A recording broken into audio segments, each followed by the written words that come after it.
Ini saya videokan yang masuk YouTube ya untuk dakwah ya. Oh, boleh Ustaz. Kami juga mau videokan sebenarnya. Iya. Tapi muka saya aja yang nampak. Oh. Kita baik video. Biar lihat Untuk dakwah. Udah lihat YouTube saya? belum Ustaz. Belum. Ada itu di YouTube. Nanti saya subscribe Ustaz. Sekalian dakwah saya. Tapi wajah kita nggak kelihatan kan? Enggak, wajah saya aja.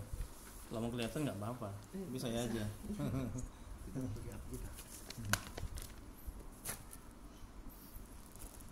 Di Timun ada juga. Saya setiap misi pengajian subuh, kemudian ruqyah, saya masukkan ke YouTube untuk dakwah. Jadi jemaah-jemaah itu yang nggak bisa datang bisa lihat di YouTube. Yang jemaah orang yang terkapar, orang yang muntah, orang yang kena gangguan jin apa segala macam ada di YouTube itu. Ya, kalau gangguan jin ataupun santet tuh reaksi itu beda-beda apa biasanya sama aja gitu aja? Ya, ini banyak beda. Nah, nanti coba saya terangkan. Mas aja dulu. Satu dua. Itu coba dulu. Ya, oke ya. Dibuat apanya dulu, namanya dulu pakai bin ya, laki-laki bin di atasnya itu, perempuan binti, huruf besar semua ya. Boleh sini.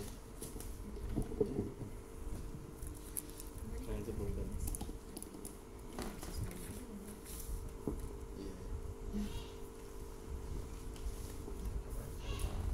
Kecuali ini mas buat live ya kan itu sih kan live yang Kenapa nggak bisa lama?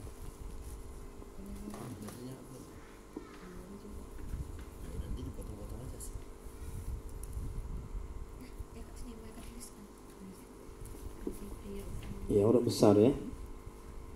Nah, kemudian itu si Hadi udah saya masukkan ke grup, udah masuk ke grup manajemen hati ya. Udah, ini mbaknya belum ya. Mbaknya siapa namanya? ini saya nulisin suami Iya, kalau suami dulu. Oh iya. Nama mbaknya Eka. Eka. Oh iya. Nanti Eka saya masukkan ke grup Ruqyah Syariah, mau? Itu grup-grup orang yang sudah di Ruqyah. Jadi di situ nanti bisa tanya-tanya tentang perkembangan setelah saya Ruqyah ya. Pak si Hadi dia sudah di grup manajemen hati.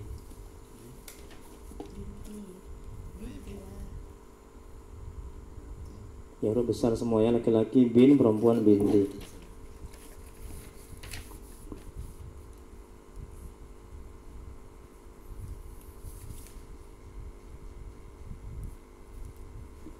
Ya, nomor teleponnya ini Eka, nomor teleponnya coba tulis. Udah. Ya, pegang aja dulu, pegang dulu satu-satu masing-masing. Bismillahirrahmanirrahim. Assalamualaikum warahmatullahi wabarakatuh. Alhamdulillahirabbil alamin wa bihi nasta'in ala umuri dunya waddin. Asyhadu an la ilaha illallah wahdahu la syarikalah wa asyhadu anna Muhammadan abduhu wa rasuluh. Allahumma shalli wa sallim wa barik ala sayyidina Muhammad abdika wa rasulika nabiyil ummi wa ala alihi washabihi ajma'in. Rabbi ishrah li sadri wa yassir li amri wa qulatan min lisani yafqahu qawli. Rabbana zidna ilma wa rzuqna fahma wa ja'alna minasy shalihin. Ya Allah, ya Rabb, yang maha pengasih lagi maha penyayang, ampuni ya Allah dosa kedua orang tua kami, ampuni ya Allah dosa kami ya Rabb, ampuni dosa kaum muslimin dan muslimat ya Allah. Ya Allah, mohon ya Allah, tolong ya Allah, berkahi ya Allah ruqyah kami ini, berkahi rumah kami ya Rabb, kabulkan ya Allah hajat kami ini ya Rabb, amin ya Rabbal alamin. Mari kita mulai ruqyah kita pada hari ini dengan bacakan Alkitab. Adapun pahalanya kita hadiahkan kepada Nabi Muhammad SAW, keluarga dan sahabat-sahabatnya, kemudian untuk para tabi'in, tabi'in, untuk Syekh Abdul Qadir Al-Jailani, untuk guru-guru kita, kedua orang tua kita, serta untuk kaum muslimin dan muslimat pada umumnya. Al-Fatihah. A'udzubillahi minasyaitonir rajim. Bismillahirrahmanirrahim. Alhamdulillahi rabbil alamin. Ar-Rahmanir Rahim, Maliki Yaumiddin. Iyyaka na'budu wa iyyaka nasta'in. Ihdinas siratal mustaqim. Siratal ladzina an'amta 'alaihim ghairil maghdubi 'alaihim waladdallin. Amin. ilahi anta maksudi wa ridhaka matlubi. Ya Allah, kalau yang kami tuju, ridhamu lah yang kami cari. Amin ya rabbal alamin.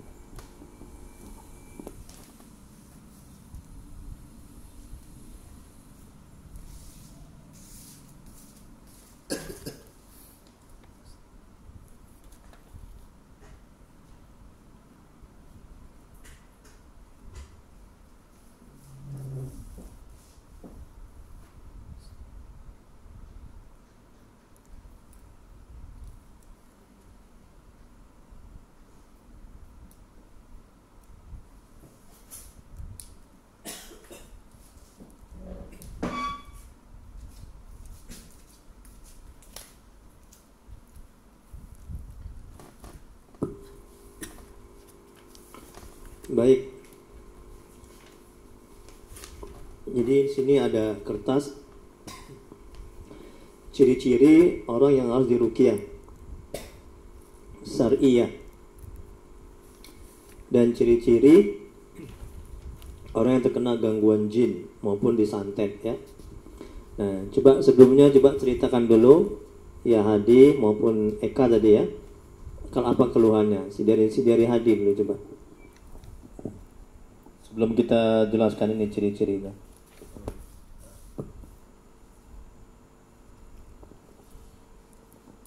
Kalau saya Ustaz, ciri-cirinya sebenarnya kalau untuk fisik kayak nggak ada Ustaz, cuman lebih ke istri.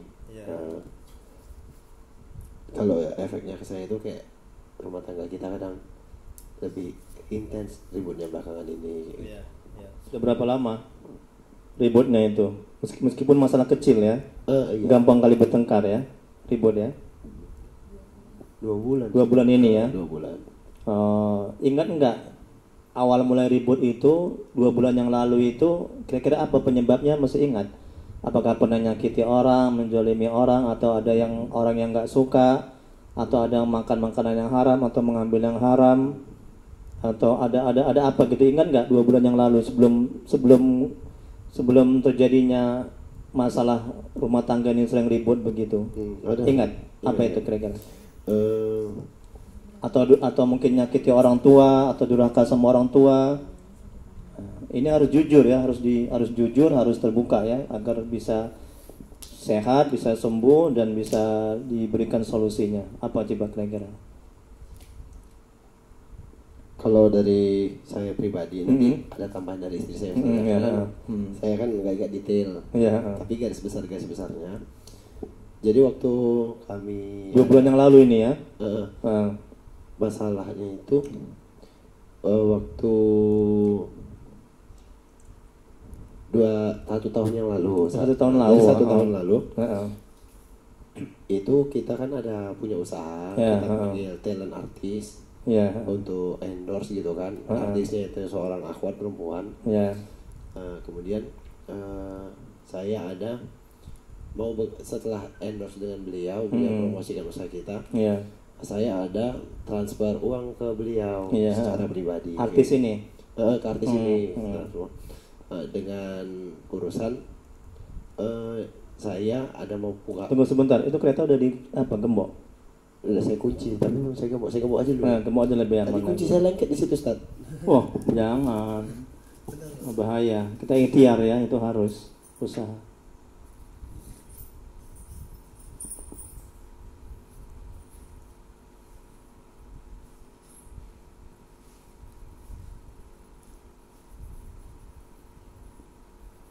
Udah pernah diruqyah sebelumnya Eka? Udah pernah. Pernah. Terus ada berefek? Ya. Efeknya apa? Muntah, teriak-teriak. Udah lama itu ya? 1 tahun yang lalu. Iya.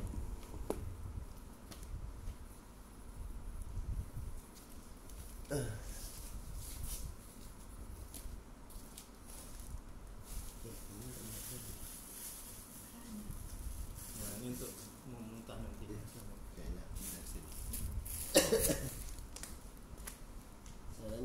Iya, begitu. Ya, lanjut Ustaz ya. kemudian waktu saya transfer uang pribadi karena saya ada mau buka usaha baru lagi. Gitu. Pada saat itu saya transfernya pada saat istri saya lagi pulang ke Aceh ke rumah mertuanya. Ya sebelumnya ada masalah karena ada masalah sama perempuan itu, karena mungkin saya ngechatnya kayak agak kurang romantis. Agak kurang etis lah. Agak kurang etis. Romantis. Karena romantis. Maksudnya? Buat saya ngechatnya kayak agak kegatelan gitu. Baru dibaca istri saya kayak gitu. Baru kan istri saya marah. Gitu. Marahlah beliau kayak dan istri saya ketika marah Ustaz itu sering kehilangan kendali kayak gitu. Gitu. Sampai di fase pernah kesurupan, jerit-jerit kayak gitu. Sebelumnya ini mungkin masalah besar, tapi sebelumnya di tahun pertama saya nikah setelah konfliknya itu setelah lahiran. Setelah lahiran, mungkin kan hormonnya belum stabil kan. Itu pernah nyuci di kamar mandi. Waktu lagi nyuci di kamar mandi baru saya hamil. Tiba-tiba dia jerit-jerit. Saya kan kira kenapa dia jambak-jambak rambutnya kayak kesurupan gitu. Setelah dari situ kan saya kira memang kayak ketempelan jin kan. Kan ada orang bilang kalau siap hamil itu kayak ketempelan jin gitu. Baru pernah juga saya jalan sore sama beliau di komplek Bumi Asri. Ada rumah kosong kan Ustaz. Beliau ini bisa ngerasa gitu kayak langsung srek gitu, nggak enak gitu. Baru saya juga pernah ke Villa Berastagi kan waktu itu ada survei untuk acara seminar. Beliau juga bisa ngerasa gitu. Baru merasakan ada makhluk gaib di situ ya. Beliau ada. Dan ada benar waktu acara. Bisa nampak makhluk gaib, Eka. Tapi bisa merasakan. Waktu kami buat acara kan beliau nggak ikut, beliau ke Aceh kan. Itu pesertanya 3 kesurupan di tempat itu. Dan itu lama kesurupan sampai 4 jam gitu. Dia kan udah ngerasain duluan. Jadi gitu Ustaz responnya. Dan kadang ketika beliau sedih, ketika beliau nangis, ketika beliau marah, terpicu sedikit aja dia langsung srek gitu. Ustaz kan tadi nanya ada nggak belakangan ini? Saya baru teringat. Kami kan punya tetangga baru di Laudendang kan, di kontrakan kami sebelah itu dari Jawa. Kayak sebelumnya Laudendang di mana, dekat Masjid Nurul Iman? Iya dekat situ Ustaz. Saya ngisi khutbah, masa nggak? Kamu di mana masjidnya? Apa sholatnya ketika Idul kemarin Idul Adha itu ya? Idul Adha saya ngisi di situ. Idul Adha saya di Setialuhur di tempat papa saya. Saya ngisi di situ. Masjid itu. Berarti dekat-dekat situ ya? Saya dari masjid itu jalan kaki cuma 1 menit ke ruko saya. Ke ruko itu? Iya. Dekat kantor kepala desa lah. Saya tiap hari sholat situ. Oke. Terus? Jadi Ustaz, kalau yang terbaru kan tetangga kita itu punya karyawan. Karyawannya ini teman anggota saya kan. Jadi dia cerita, saya nggak sebut namanya tapi abang ini itu dia melihara keris. Habis itu abangnya pernah suka main santet-santet kayak gitulah Ustaz, gitu. Saya ada berkonflik sama beliau kemarin. Masalah dia kan usaha gilingan bakso.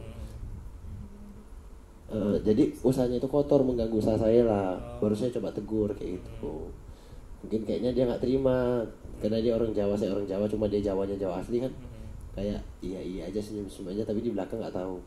Semenjak itulah intens kami berantem ini kayak lebih sering. Semenjak itu ya, kejadian itu ya. Saya gitu paham itu, saya rutin ngamalin yang namanya zikir pagi petang.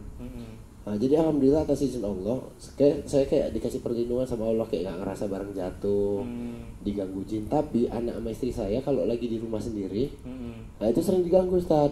Gitu. Gerbak gitu tiba-tiba, sek anak saya peka. Suara apa itu mama? Hal-hal yang ganjil lah ya. Kan umur 3 tahun kan, suara apa itu mama gitu. Nah terus istri saya tuh sering kali kepincut sama hal-hal kayak yang sederhana, lagi ngobrol santai, pagi masih baikan, siangnya udah berantem, sore baikan, besok paginya berantem lagi gitu Ustaz. Masalah sepele itu ya? Iya Ustaz gitu. Memang saya juga ada salah. Terus pun beberapa bulan terakhir ini pun saya ada berhubungan lah, ibaratnya berteman dengan seorang wanita yang kebetulan dia janda, udah gak punya suami lagi kayak gitu. Jadi ada anaknya 2. Istri tahu? Istri tahu soal itu kayak gitu. Jadi sudah lama berhubungan? 2 bulan terakhir ya. 2 bulan terakhir ya? 2 bulan terakhir ya. Oh, ketahuannya 2 bulan terakhir. Memang 2 bulan terakhir. Kemarin itu kan saya masuk rumah sakit. Jadi intinya sebelum saya waktu itu masuk rumah sakit, saya ada beli produk beliau, beli parfum kan. Uangnya saya lebihin karena kan udahlah dia nggak punya suami, saya bantulah usahanya, namanya bantu usaha teman. Ketika saya masuk rumah sakit, usaha kan saya masuk rumah sakit di Marelan. Di rumah sakit Sinar Husni Ustaz kan. Kemudian usaha orang tuanya ada di situ sama makanan. Saya sakit tipes seminggu, butuhnya itu kayak yang sup, kayak yang nggak bisa ayam penyet, nasi goreng itu ada beratnya Ustaz. Beliau kirimin itu ke saya gratis gitu. Berlanjutlah itu, kadang saya sering ngechat dia atau dia berbalas chat gitu kan. Ini memang fix salahnya saya Ustaz, saya menyakiti hati istri kan kayak gitu. Sampai akhirnya saya kemarin ada transfer uang ibaratnya untuk bantu anaknya, ya istri saya bergejolak lah. Saya pun ada beli parfum beliau untuk yang kedua kali, istri saya nggak suka. Memang salahnya di saya karena nggak mengerti perasaan istri kan. Di situ mulai lagi kayak berapa Ustaz, bereaksi istri saya kayak reaksinya nggak kayak reaksi orang biasa gitu. Kayak mana reaksinya coba? Kadang dia tidur kan, tidur tiba-tiba kayak tegang gitu ya. Tegang gitu ya. Tegangnya di leher. Itu ya. Baru yang semalam waktu mau maghrib kan kita kan cerita tentang Eka sama anak ada diganggu lah sama jin kayaknya, barang sering diumpetin. Itu dia nggak Ustaz, kalau barang sering diumpetin berpindah sendiri gitu Ustaz? Iya, itu jin itu. Kami nyariin nggak dapat, besoknya iya, jin. Anak-anak, si anak itu tanya, bukan dia yang lakukan? Enggak. Karena dia selalu di pengawasan saya Ustaz. Jadi kami gitu. Saya kan bisa ngerasain gitu kan Ustaz. Kebetulan suami saya lagi beli makanan malam-malam setelah tutup.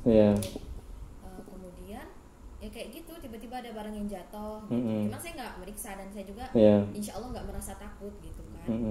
Saya nggak pernah dilukai secara langsung gitu, nggak, tapi dulu pernah dilukai.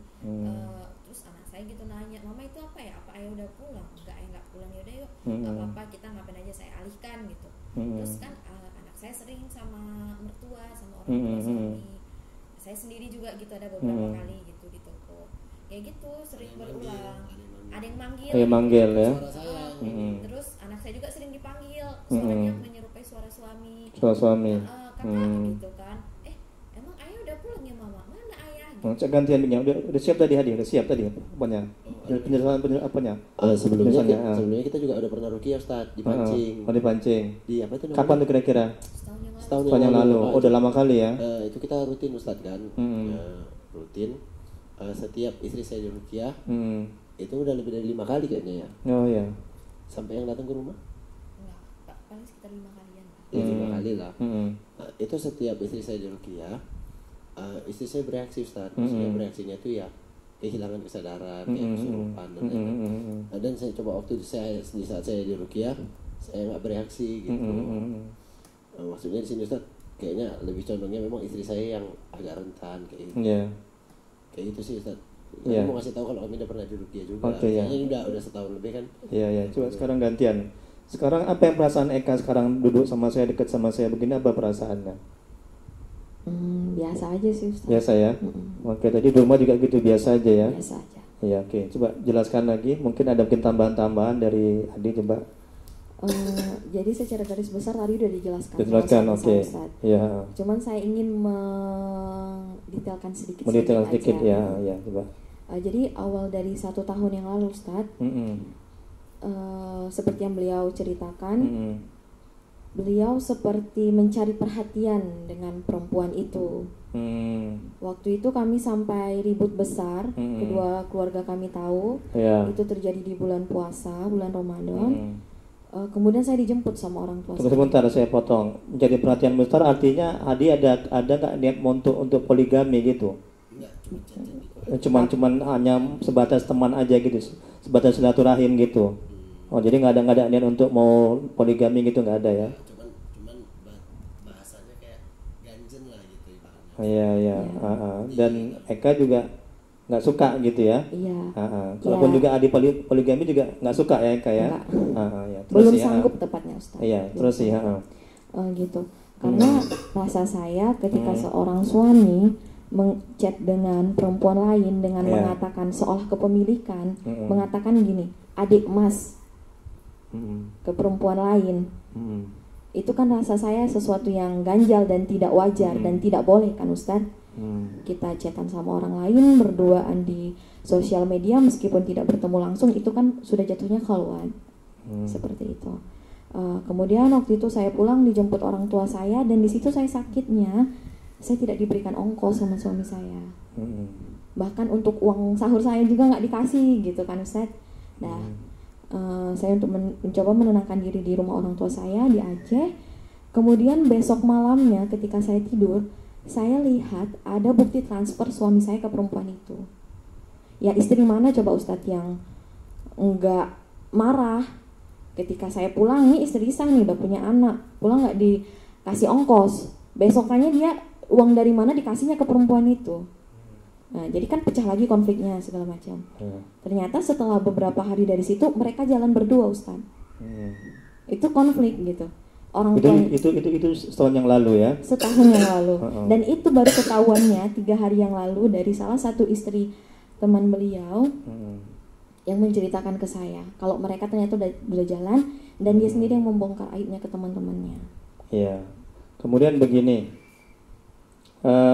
pernah juga diruqyah dulu ya? Pernah. Kemudian muntah-muntah. Benar. Setelah diruqyah ada nggak berefek dari ruqyah itu? Ada Ustaz. Jadi artinya nggak kena gangguan lagi begitu, sehat-sehat gitu?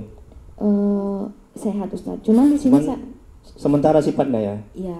Udah gitu kumat lagi ya? Benar. Oh gitu. Di sini saya melihatnya, ini menurut saya pribadi aja gitu kan, yang masih sedikit ilmunya. Saya lebih rentan terserang ketika saya dalam keadaan lemah.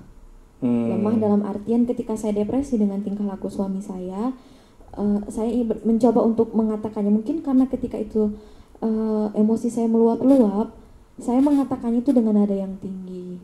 Apalagi pas lagi haid ya? Benar, itu semua terjadi ketika saya haid. Haid, iya. Benar. Memang ternyata umumnya wanita begitu. Saat haid imannya tuh menurun. Yang meningkat tuh emosinya. Terus. Dan entah kenapa, mungkin siasat setan juga. Ketika saya haid, mendekati haid atau setelah haid, disitulah suami saya melakukan hal yang Allah nggak ridhoi. Seperti itu gitu kan Ustaz. Yeah. Jadi saya dalam keadaan yang lemah, mungkin saya lebih gampang terkena gangguan. Seperti itu. Dan juga saya dalam keadaan yang sangat lelah, saya mengurus anak, ya gitu. Dan saya kan nggak ada, jarang curhat. Ini baru dengar atau udah pernah curhat seperti ini? Hadi, udah pernah curhat juga seperti ini. Terus ya. Udah gitu kan Ustaz. Terus. Beberapa hari ini, enggak, dari 2 bulan lalu. Kemudian enggak, itu masalah itu selesai gitu kan Ustaz. Ya, saya kira selesai sebenarnya. Kemudian 2 bulan lalu, ketika saya di Aceh, awalnya kan saya pergi karena memang ada masalah. Dalam rumah tangga. Benar. Kemudian saya 2 bulan lalu pergi ke Aceh karena liburan Lebaran. Kami tidak ada masalah sama sekali selama 2 minggu saya di sana. Kami intens untuk chatting, ngabarin segala macam gitu. Alhamdulillah nggak ada percekcokan gitu. Akan tetapi ketika saya di sana 3 hari saya di Takengon di Aceh, suami saya chatting dengan perempuan ini, bahkan sampai kirim-kirim foto nggak dengan janda ini, nggak pakai jilbab. Sedangkan yang saya kecewakan itu adalah suami saya selalu itu nyuruh. 2 bulan yang lalu ya? 2 bulan yang lalu. Ya, terus. Suami saya nyuruh saya untuk menutup aurat. Tidak posting foto di sosial media. Seperti itu. Tapi dia melakukan hal yang lain di belakang saya. Di situ sebenarnya kekecewaan terbesar saya. Udah gitu chat-chatnya juga lebih mengarah ke yang intens gitu Ustaz. Paham lah kita kan Ustaz. Gitu. Sampai nanya-nanyakan si anaknya. Memang suami saya pernah bilang gini Ustaz, beliau katanya ingin poligami, tapi beliau mendekati perempuan yang tidak soleha menurut saya. Itu naluri semua laki-laki termasuk saya.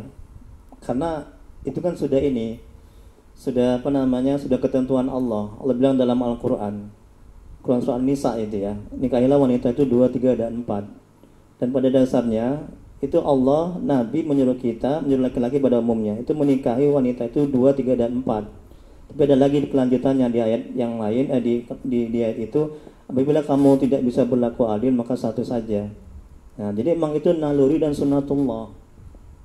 Menikahi wanita itu lebih dari satu. Nah, tinggal lagi itu harus adil laki-lakinya. Nah, supaya dipahami adil itu bukan sama rata. Adil itu adalah menempatkan sesuatu dengan sesuai dengan porsinya. Tuh, yang kedua, kalau wanita itu ridho, maka adil lah. Lawan adil adalah zolim, menyakiti.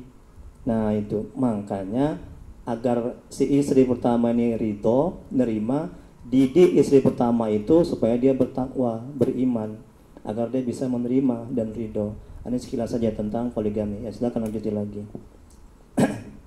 Selanjutnya, beliau beli produk awalnya gitu. Yeah. Saya mengira sih ini seperti modus. Seperti itu kan Ustaz. Yeah. Harga produk itu 65.000. Yeah. Tapi beliau transfer 150.000. Kemudian si perempuan itu bilang, ini kebanyakan, saya kirim aja 2 ya produknya.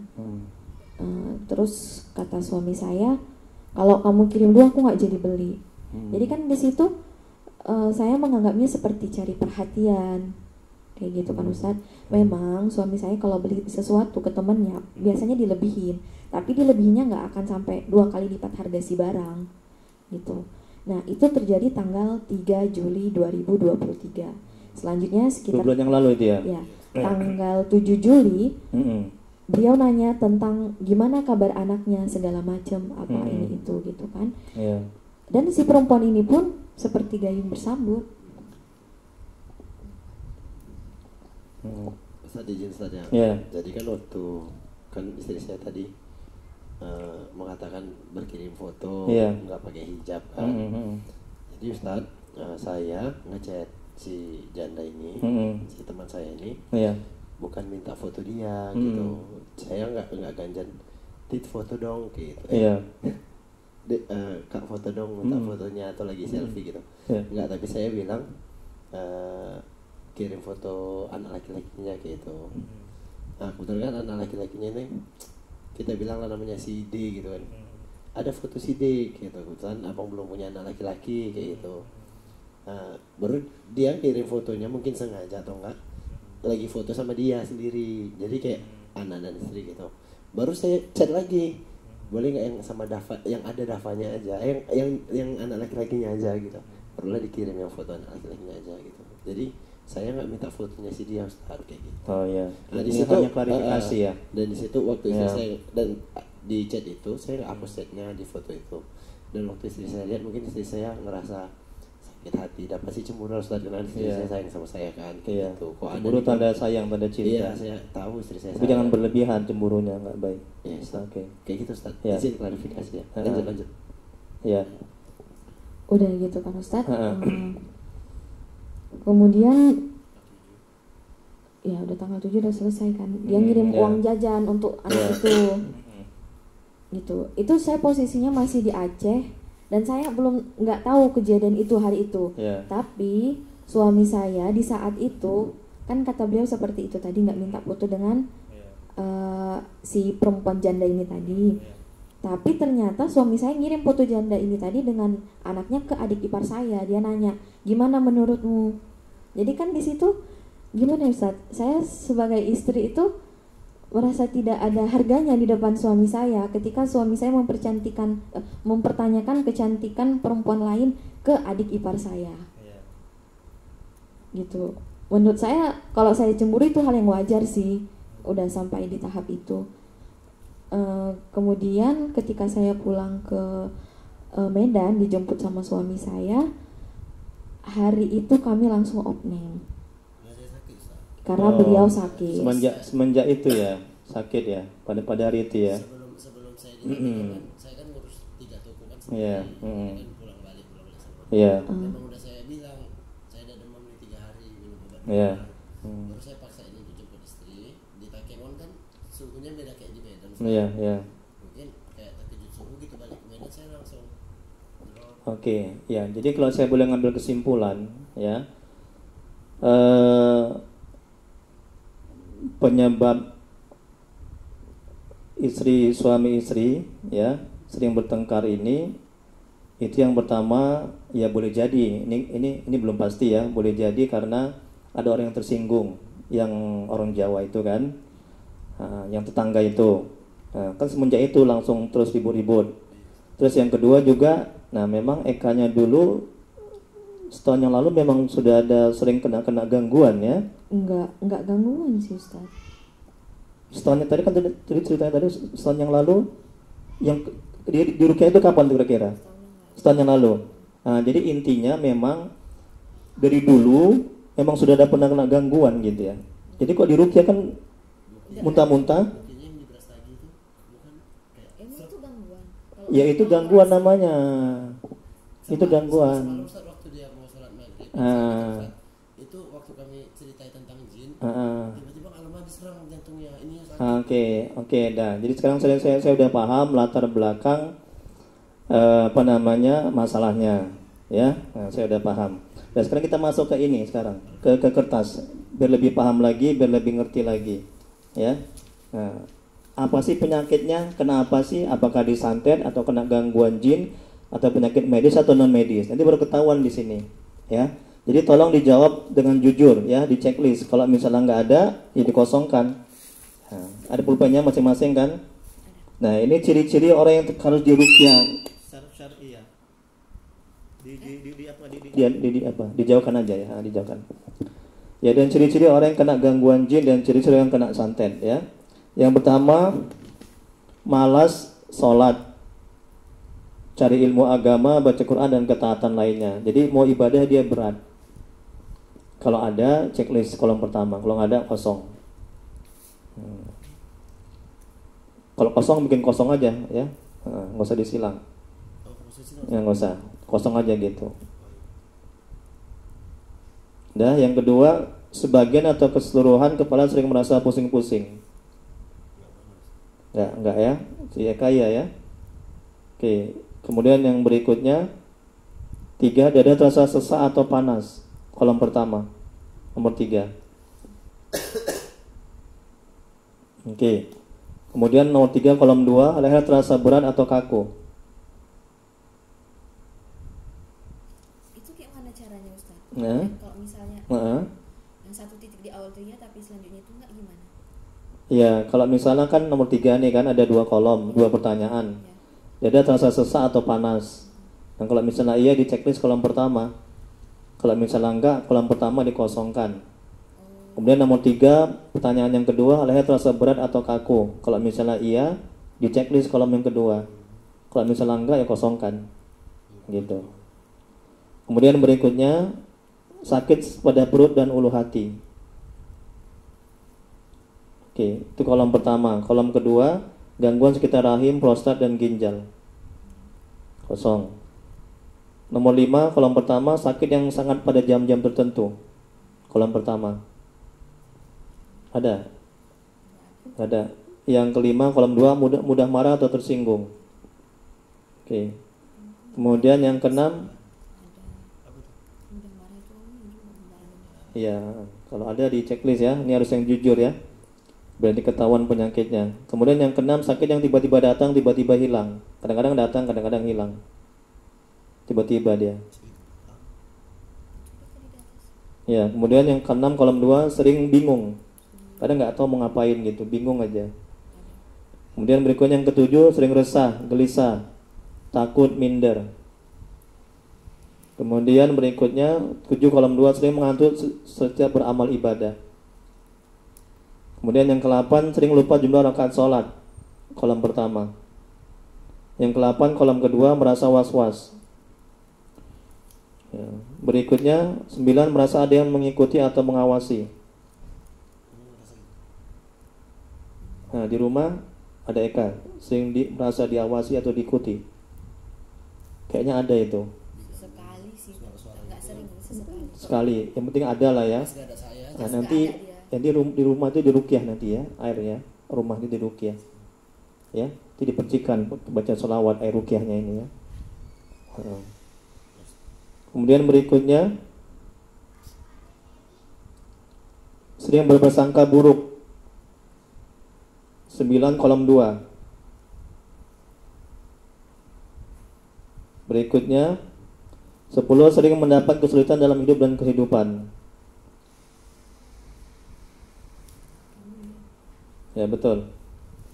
Berikutnya ini 11 sampai 18. Ini ciri-ciri orang disantet. 1 sampai 10 itu tambahan saja. Ya. Nah, kalau orang yang disantet itu ciri-cirinya sulit tidur. So, berikutnya 12. Selalu terbayang dan ingin bertemu kepada orang yang menyantet. Kosong. Berikutnya, ada pertanyaan sampai di sini? Berikutnya, bisa melihat makhluk gaib.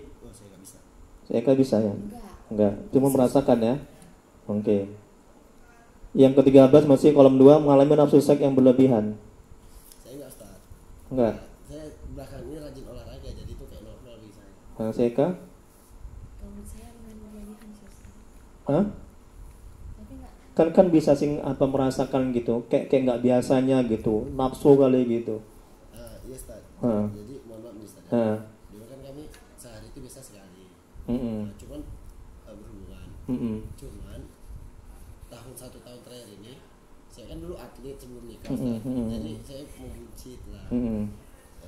Ketika saya mulai rutin olahraga lagi, mulai nge-gym, mulai jogging, mulai disiplin, kayak fisik saya kembali terima lagi Ustaz. Jadi saat ini, oh gitu. jadi menurut saya istri saya itu kayak berlebihan nih gitu. Berlebihan ya, kayak macam aneh aja gitu ya, kayak kok kayak nggak seperti biasanya gitu ya. Makin kuat gitu, saya lemah. Oh iya. Karena ini juga ada hubungan dengan jin ya, dan ada juga dengan gangguan. Ini nafsu seks atau kualitas seks, tapi nafsu di sini dibilang. Iya, nafsu kualitas seks sama itu. Oh gitu. Kayak nggak seperti biasanya gitu. Kan yang bisa merasakan orang yang bersangkutan. Enggak ya, itu kosong. Berikutnya, karena itu kalau yang berlebihan itu dibantu sama jin. Ada pasien saya seperti itu. Makanya kalau dia berlebihan nafsu seksnya, itu ciri-ciri dia kena gangguan jin, nggak normal gitu. Contohnya Ustaz? Ya contohnya kalau orang berhubungan seperti biasa gitu kan. Nah, contohnya ya mungkin salah satunya bisa sampai 1 hari sampai 3 kali, 4 kali, atau bahkan 5 kali. Tapi enggak dalam satu waktu, misalnya jam 1 atau jam 2 atau malamnya atau paginya atau sorenya. Intinya 1 hari itu bisa sampai 5 kali gitu. Enggak normal lah gitu. Enggak seperti kayak normal manusia biasa gitu. Nah, itu kan berarti dia dibantu sama jin, makanya dia kuat. Sama kayak orang kemasukan jin, kan kuat tenaganya. Betul kan? Pasien saya yang kemarin itu, saya kan udah lama meruqyah. Kalau udah saya ruqyah, baca Yasin, itu menggelepar, itu tenaganya berkali-kali lipat. Jadi yang megangnya kadang 2 orang, 3 orang. Karena bukan di dalam tubuhnya bukan lagi dia lagi. Kenapa bisa sampai rame orang yang megangnya? Karena kuat kali tenaganya, karena dibantu sama jin. Jin itu udah masuk dalam tubuhnya. Jadi saya ngeruqyah di suatu sekolah, di kelas. Itu bangku meja pada berterbangan. Bapak ini nggak merasakan apa-apa. Setelah diruqyah kan, Bapak tengok di videonya. Bapak merasakan nggak Bapak nunjangi meja, numbuhi meja terpental sana kemari, merasakan? Enggak Ustaz. Tapi itu yang Bapak lakukan. Itulah jinnya udah masuk. Itu bukan tenaga dia lagi, sudah dibantui. Nah, ini sama kayak nafsu seks yang berlebihan. Itu. Dan berikutnya, yang 14 merasa ada bisikan. Nggak ada. Hadiah nggak ada. Berikutnya yang 14 nomor kolom 2, merasa ada sesuatu yang bergerak di dalam tubuh. Nah, ini pasien saya yang kena santet, ini sering ini ciri-ciri yang sangat kuat. Nah, ketahuannya ketika nanti dibacakan ayat-ayat Quran, dia ada pasien saya itu bergerak di kakinya. Ustaz, ada dalam kaki saya ini bergerak-gerak Ustaz di dalam nih. Umumnya dia bergerak-gerak jalan gitu. Satu lagi yang sangat kentara, kalau dia disantet dibacakan Yasin, dia menggelepar, kepanasan. Itu ciri-ciri yang kuat. Kemudian berikutnya yang 15 sulit berkonsentrasi. 15 kolom 2 gelisah dan kepanasan saat mendengar Al-Quran. Enggak. Berikutnya yang 16 suami istri sering bertengkar meskipun masalah kecil. Nah, ini kan. Nah, ini ciri-cirinya itu. Makanya itu ciri-ciri orang disantet. Nah, boleh jadi Hadi sama Eka itu disantet, tapi belum 100% benar. Masih boleh jadi. Ini kan masih ciri-cirinya. Makanya untuk ketahuannya nanti di ruqyah baru ketahuan. Ini kan ciri-cirinya nih. Ini ulama yang bilang, bukan saya yang bilang. Nah, ya, ini baru ciri-cirinya. Berapa itu yang di checklist? Nah, tuh Eka kan banyak itu kan di checklist kan. Tadi berapa? Nah, satu aja kena itu udah positif kena gangguan jin. Satu aja yang di checklist. Apalagi udah banyak kayak gitu. Nah, kalau disantet memang sudah mengarah ke sana. Ada orang yang nggak suka. Yang poin 11 ke 20 ke 18 ini. Ya, ada orang yang nggak suka sama keluarga kalian. Nah, ya, sekali lagi ini mesti ciri-cirinya ya. Belum positif. Tapi kalau kena gangguan jin itu udah pasti. Itu banyak kayak gitu. Checklist. Kemudian berikutnya 17 sering bermimpi buruk. Betul. Saya Ustaz. Nah, iya. Udah jelas kan? Dia mimpi Ustaz. Saya pernah berhubungan sama janda itu, pernah nggak percaya. Nah, itulah mimpi buruk. Kenapa mimpi begitu? Mimpi buruk itu diawali dengan permasalahan yang ada. Jadi ketika kita ada permasalahan dalam hidup dan kehidupan, itu akan terbawa-bawa nanti di mimpi itu. Itu biasanya seperti itu. Ketika saya mimpi buruk itu kan apa yang terjadi di mimpi saya itu 80% memang benar terjadi. Kenyataan. Karena Ya. saya alam lah ya kan Ustaz. Nah itu gangguannya atau segala macam. Saya sempat sholat istiqoroh juga. Saya sholat istiqoroh. Dalam mimpi saya tuh Apa yang diminta soal istiqoroh? ya Allah tunjukkanlah kalau memang benar dia berkhianat, tunjukkan ya Allah. Allah tunjukkan. Iya. Ada kemarin tuh saya bilang saya blokir ya semua kontak segala macam gitu kan. Terus jangan kunci HP-nya apa segala macam. Ada aja cara Allah, orang tuh masih chatan, transaksi mereka, suami saya transfer segala macam, kirim foto kayak gitu, bahkan sampai yang terakhir dia ngirim lagi uang ke cewek. Bukti transfernya masuk ke mimpi itu Ustaz. Iya. Iya, jadi yang namanya selingkuh itu kan sembunyi-sembunyi. Nah, kalau udah terang-terangan itu namanya bukan selingkuh. Dan juga ini sebagai pelajaran harus setahu istri. Istri harus tahu. Nah, itu yang saya sesalkan Ustaz. Jadi sepahit apapun kalau istri tahu, insya Allah istri bisa maklum dan bisa bersabar. Saya tahunya itu bahkan dari orang lain gitu. Ya. Dan insya Allah istri akan ridho kalau suami itu membantu orang. Ya meskipun dia itu seorang janda. Kalau kita membantu kan nggak boleh tengok-tengok dia laki-laki atau perempuan. Kan nggak boleh begitu kan, pilih-pilih. Ya kalau dia pun janda, kalau mau dibantu ya bantu, gitu loh. Nah, kalau dia butuh nasihat ya kita nasihati, kan gitu loh. Saya membantu janda.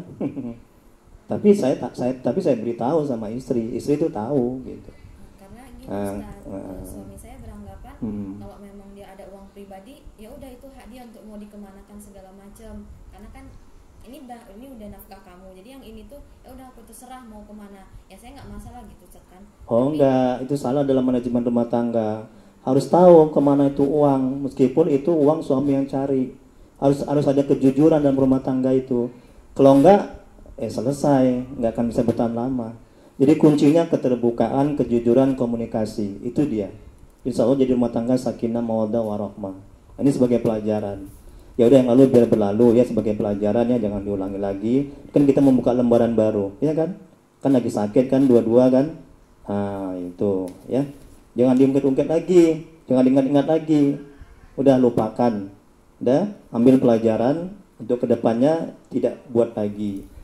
Nah itu ya. Kita menatap ke depan, jangan ke belakang. Kalau kita selalu menatap ke belakang nggak akan bisa maju, betul? Iyalah. Kita terus mikir yang buruk-buruk yang lalu aja, stres lah kita, menderita lah kita. Kapan mau sehatnya? Terus jadi buruk sangka, jangan-jangan suamiku, jangan-jangan dia gini, udah, jangan-jangan itu udah setan itu. Jadi nggak tenang, jadi kerasukan jadinya terus. Oke? Ada mau disampaikan Adi? Silakan. Sering kadang kalau kami udah berantem, sudah baikan start. Iya. Udah enak nih ngobrol. Tiba-tiba dia diam. Terus kamu kenapa? Gak apa-apa, aku teringat kamu gini. Itu udah masuk tuh. Udah masuk itu. Udah masuk itu. Saya udah mencoba menjaga cinta saya. Iya, itu udah masuk. Udah masuk itu. Ya, itu jin itu. Udah jelas itu. Kayak memang ada yang nggak terima kita baikan gini. Iya.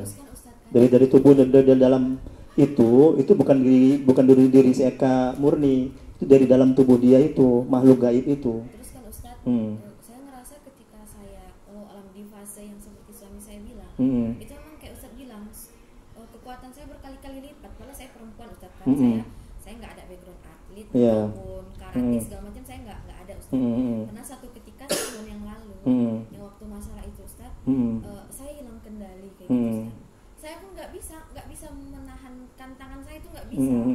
Suami saya ini dia atlet, kuat secara fisik. Bisa dia saya buat tumbang sampai bajunya sobek. Masya Allah. Masya Allah, merinding saya sampean. Itu bukan Eka lagi tuh. Itu udah jin itu dalam tubuh, betul. Saya ngangkat ini aja, ini pasti berat gitu. Saya bisa nunjang suami. Kan betul kan saya bilang kan. Kan saya ngerasa itu, ya Allah kok bisa lah aku kali sama dia gitu kan. Kan logika pasti nggak mungkin itu. Gitu. Tapi kadang gitu kan, itu kan bukan saya gitu. Suami saya selalu ngungkit-ngungkit, kamu mukul aku depan orang tua segala macam.